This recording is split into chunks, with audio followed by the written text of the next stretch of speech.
Welcome to the Loaded Cannon. Arsenal get beaten in Portugal. What is it about European competitions and flipping Portuguese teams? Last year, Sporting.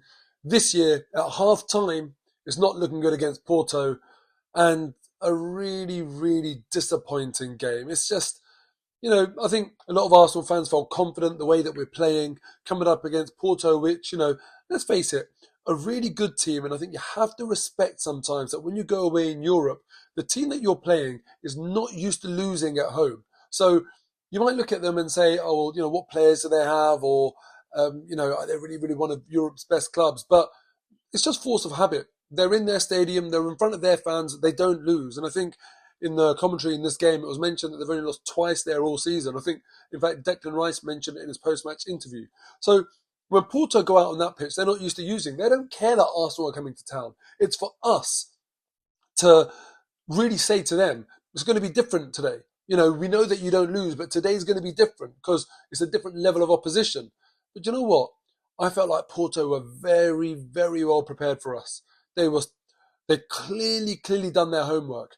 At corners, they were fighting. It was UFC at corners. They were absolutely not going to let us do what we usually do and unsettle them. And even despite how much effort they took at corners to not let us have our way, we still had chances from corners. I think, and set pieces as a whole as well. Gabriel had a chance at the end. Havertz had a header. Saliba had a header. It's not like we didn't have chances. We had 10 corners. So, Arsenal are good at corners. But I thought they dealt with us really well in that respect, even though we had... And these chances that I'm talking about, they weren't like gilt-edged chances where I was head in hands that we didn't score. It was just that we should have done better. We should have tested their keeper. And then also...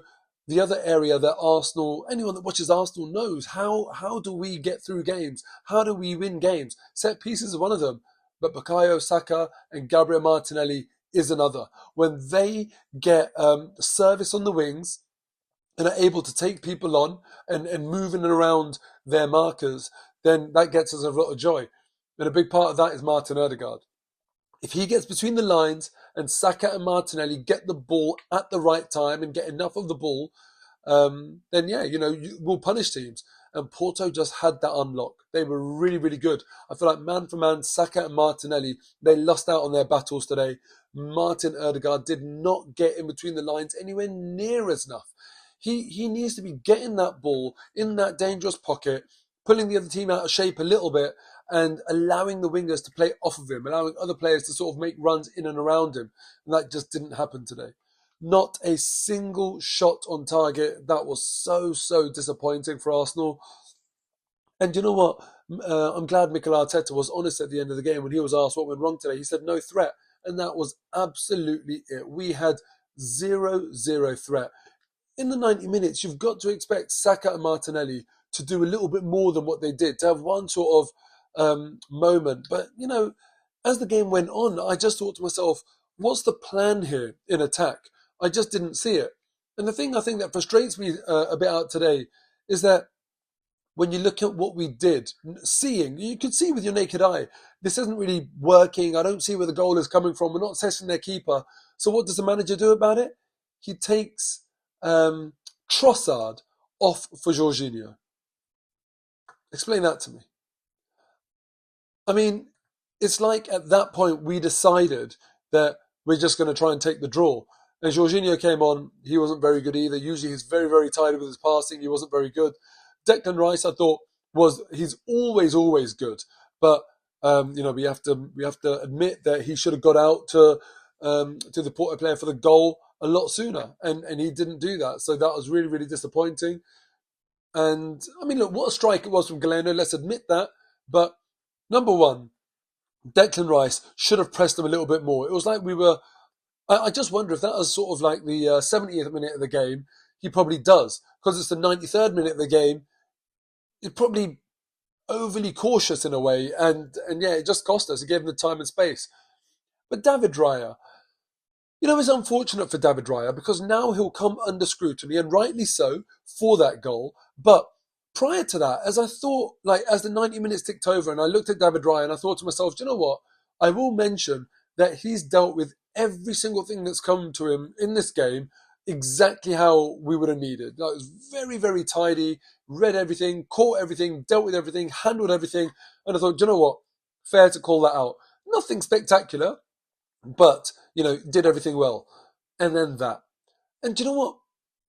The one thing that I have to admit, I never ever have understood with our Ramsdale to Raya move is that we've gone from a keeper who's at a very, very good level but not elite to another keeper who's at a very, very good level but not elite. And I just think to myself, like, why? Why have we done that? I really, really don't. I mean, look at David Raya's distribution today. A lot of long balls attempted. Nothing spectacular. And even though this season, yeah, he has played some spectacular long balls, Aaron Ramsdale was doing that in the prior year as well. So I just don't understand what we've got to. And the issue that I have is that if you're going to say to Aaron Ramsdale, who's 6'2" and a very good keeper, that, sorry, mate, we're going to swap you for Jan Oblak or Thibaut Courtois or Alisson or someone like that. We're going elite, going to the next level. And not only are they sort of a next level of goalkeeper, but they're also a bigger in stature and frame. If David Raya was 6'4", he would have saved that shot today. It's as simple as that. He's fingertips away, and his starting position, given his size, was too far forward. If you are, 6'7", yeah, you can afford to steal that extra yard, but not when you're 6 foot. He's only 6 foot. That's my height. I would not be able to perform in the Premier League. And, obviously I know it's a silly comparison. I'm no professional goalkeeper, but I don't look at myself and think that's the size of a Premier League goalkeeper that you'd expect. And, maybe some people will agree with me. Some people think it's a really antiquated view. I don't agree with sort of having physical requirements anywhere else on the pitch, even centre-back. You can have a centre-back that is not the tallest player in the world, and especially the further forward you get, the less and less this is true. And, the greatest player of all time is hardly a big boy, is he? But that lower centre of gravity and all that sort of stuff, that helps as you get further and further up the pitch. But goalkeepers, I still want to see a physically imposing person in that goal who can get fingertips when they need to. So David Raya is at fault, as far as I'm concerned, for that goal. Declan Rice, partly at fault as well. But look, even Saliba wasn't at his best today, and usually he's such a consistent performer. Ultimately, look, well done to Porto. I think they did look more threatening throughout the game, even though we had 65% possession. We had more than double the number of accurate passes they had, but we just lacked threat. We lacked ideas, and I think that is down to how well prepared and how well drilled and how hard Porto worked, how cleverly they used fouls in the game as well. And obviously, maybe we have to adjust a little bit to what European football is like and what European referees are like. So I think that disrupted our flow quite a bit. And we see that quite a lot, in my opinion, with English teams, where a bit of frustration creeps into your game and you force things a little bit more because you're not in that flow that you're used to being in the Premier League. And that is because of the stop-start nature of these games. We need to get up to speed with that very, very quickly, not give silly fouls away. And that's it. What can you do? The mantra is always, if you can't win, don't lose. It became quite clear that we weren't going to win today. We just didn't have any threat that made me believe we were going to win. And in terms of not losing, that's where it's that game management. That's where Declan Rice needs to step in a little bit more. David Raya's positioning needs to be a little bit, more on point. And Gabriel Martinelli, you don't play that risky ball. You just accept it. You just kind of say, is it worth the risk of trying to play from that almost left-back position to right-wing position right across the pitch? If you're going to do that, you go over the defence and you ask Saka to run into a channel. You don't try and find his feet where it can get cut out. So anyway, it is what it is.